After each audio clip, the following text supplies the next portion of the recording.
दोस्तों, कैसे हो आप सभी। स्वागत है आपका अपने इसी YouTube चैनल रोजगार विद प्रीतम में।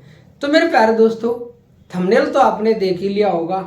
हाँ मेरे प्यारे दोस्तों, धारा 6A सुप्रीम कोर्ट ने वैधता का करार दिया है।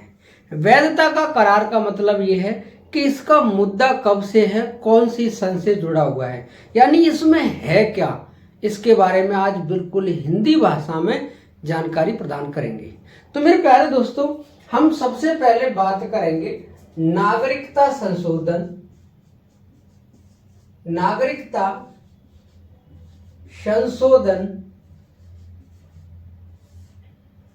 अधिनियम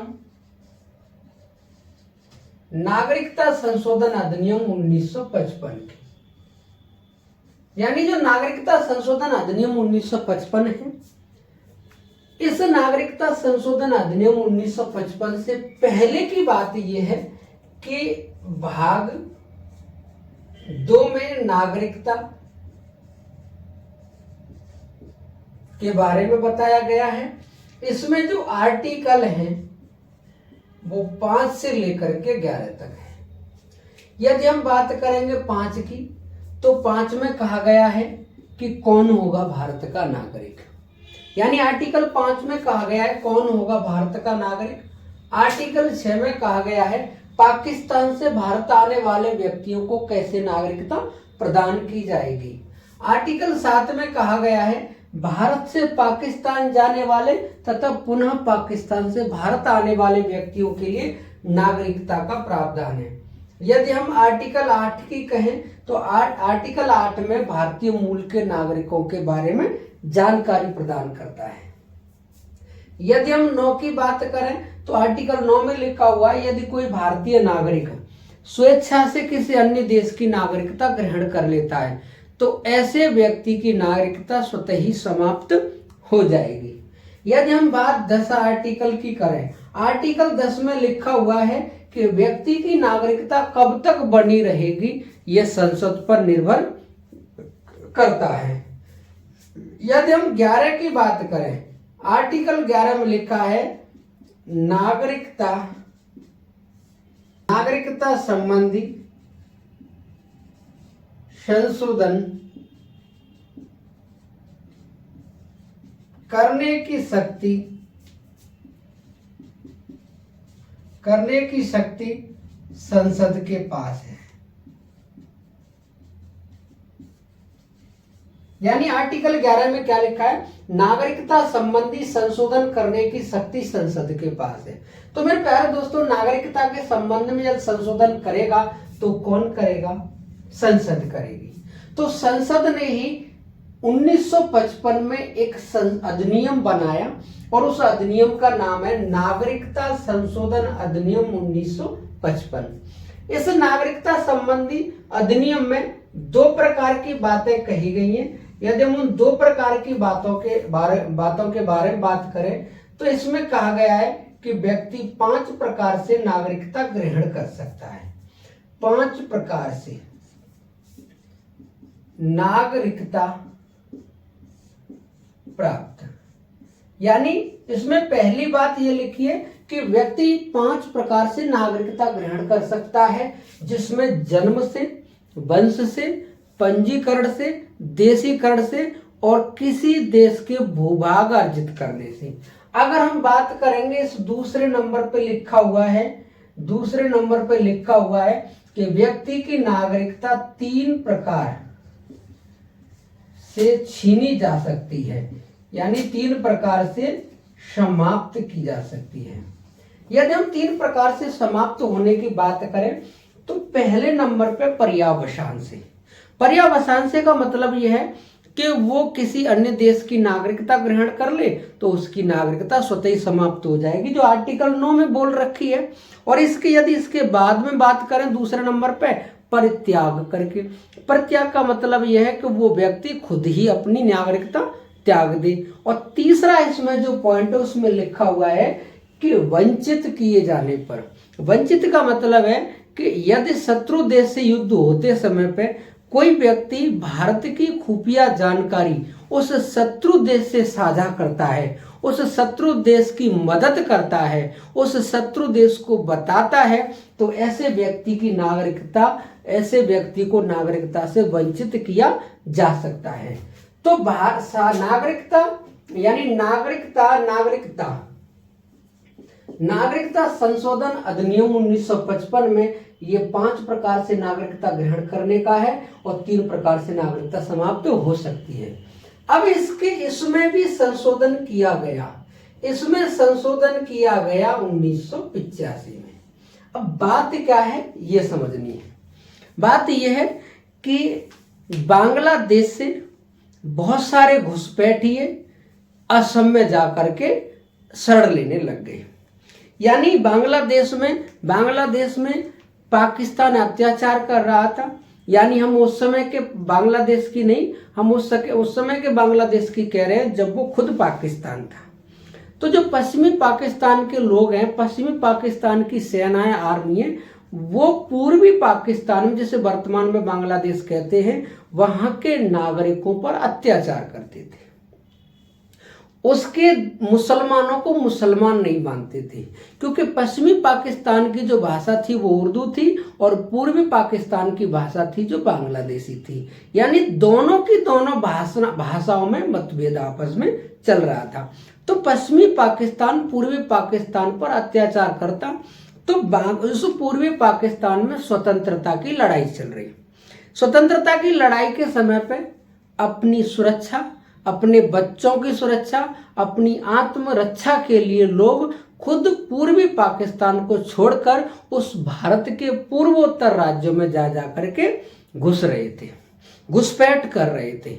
लेकिन सबसे ज्यादा जो घुसपैठ हुई वो असम में हुई, क्योंकि असम के जो नागरिक थे उतने ज्यादा नहीं थे, लेकिन बांग्लादेशी जा जाकर वहां के संसाधनों का दोहन करने लग गए। यानी वहां के जो संसाधन थे, वहां की जो संस्कृति थी, वहां की जो भाषा थी, उस पर इनका गलत प्रभाव पड़ने लगा। क्योंकि वहां की जो भाषा है वो असमिया है, इनकी बंगाली भाषा, और सबसे बात यह है कि इनकी संख्या में बढ़ने से वहां के नागरिक डरे सहमे रहने लगे। तो मेरे प्यारे दोस्तों, वहां के असम के छात्र संगठन ने असम की सरकार से मांग की कि जो गलत तरीके से असम में बांग्लादेशी घुस के आए हैं उनको आप बाहर निकालिए। यानी वहां भी आंदोलन शुरू हो गया छात्र संगठन के द्वारा। तो छात्र संगठन के जो द्वारा आंदोलन शुरू हुआ असम सरकार से, और नागरिकता के संबंध में संशोधन करने की शक्ति संसद के पास है, इसलिए मुद्दा बन गया केंद्र का। तो मेरे प्यारे दोस्तों, 1985 में समझौता हुआ जिसे कहते हैं असम समझौता। और ये जो असम समझौता है कब हुआ? 1985 में। असम समझौता कब हुआ? 1985 में। और ये जो समझौता हो रहा है ये छात्र संगठन, इसमें असम सरकार और इसमें केंद्र सरकार,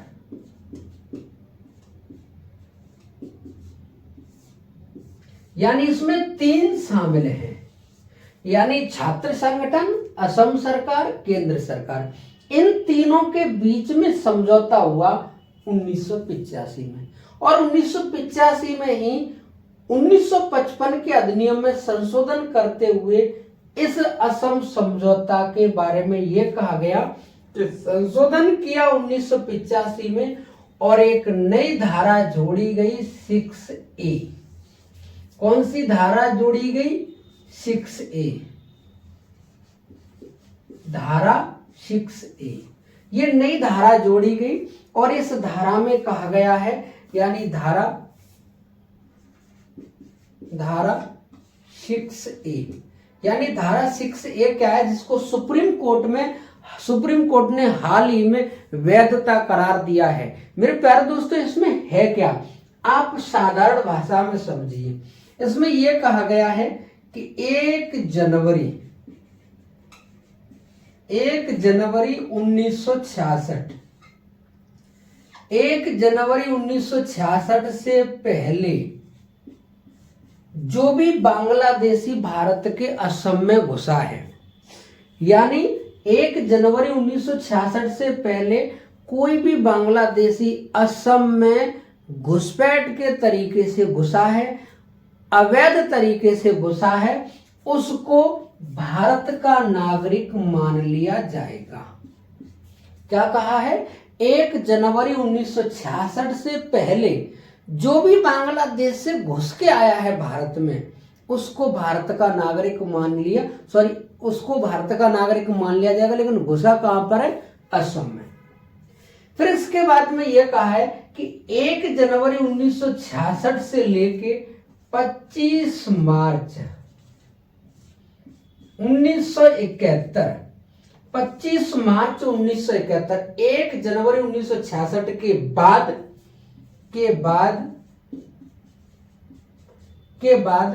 25 मार्च 1971 से पहले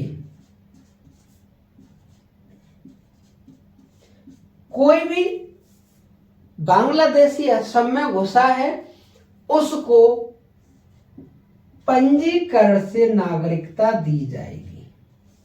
यानी पंजीकरण का मतलब यह है उसको 7 वर्ष तक भारत में रहना होगा। यानी पंजीकरण का जो आधार है वो 7 वर्ष है। यानी 1966 के बाद 1971 से पहले यदि कोई भारत में घुसा है, कोई असम में घुसा है, तो ऐसे व्यक्ति को पंजीकरण के आधार पर नागरिकता दी जाएगी। लेकिन इसमें यह भी कहा है कि नागरिकता तो दे दी जाएगी, लेकिन उसको 10 वर्ष तक मतदाता सूची से उसको अलग किया जाएगा। यानी मतदाता सूची में उसका नाम नहीं होगा नागरिकता देने के बाद में। और ये कहा है कि 25 मार्च 1971 के बाद जो भी बांग्लादेशी असम में आया है अवैध रूप से, ऐसे बांग्लादेशी को भारत से बाहर भगाया जाएगा। भारत से बाहर भगाया जाएगा।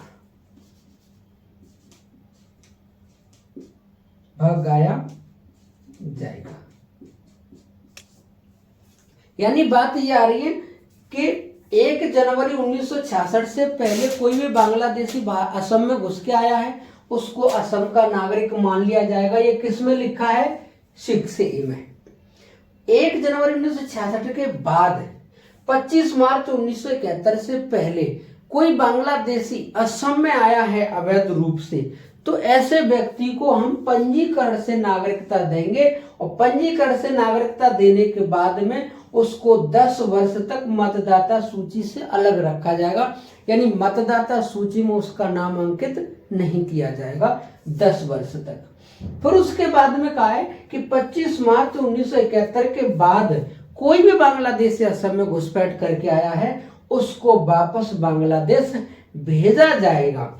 ये 1985 में संशोधन हुआ, 1985 में ये समझौता हुआ, और ये समझौते को ही हम असम समझौता कहते हैं। इसी के अनुसार इसी के लिए एक धारा जोड़ी गई जिसे हम 6A धारा कहते हैं, धारा 6A कहते हैं। इसमें जो संशोधन हुआ है इसको सुप्रीम कोर्ट में चुनौती दे दी, क्योंकि संविधान का जो आर्टिकल 14 है, संविधान का जो आर्टिकल 14 है, ये विधि के समक्ष समानता है। यानी कानून सबके लिए समान है, ये इस बात का उदाहरण है। जब कानून सबके लिए समान है तो इसी बात को लेकर के कुछ लोग इसको सुप्रीम कोर्ट ले गए। सुप्रीम कोर्ट में काफी दिन से ये विचाराधीन था, इसको अभी कुछ समय पहले ही इस पर निर्णय आया है। तो सुप्रीम कोर्ट ने धारा 6 को वैधता बोला है कि इसकी वैधता बरकरार रहेगी। यानी इसकी वैधता बरकरार रहेगी, जो इसमें लिखा है वही लागू होगा। तो मेरे प्यारे दोस्तों, कैसी लगी आपको क्लास? अगर क्लास अच्छी लगी है तो अपने दोस्तों में ज़्यादा से ज़्यादा शेयर करें, आपके दोस्तों को भी पता चले कि धारा 6A में क्या है, जो हाल ही में सुप्रीम कोर्ट का निर्णय आया है। तो मेरे प्यारे दोस्तों, वीडियो अच्छी लगी हो तो लाइक करें, चैनल को सब्सक्राइब करें और अपने दोस्तों में ज़्यादा से ज़्यादा शेयर करें। Thank you. जय हिंद, जय भारत मेरे प्यारे दोस्तों।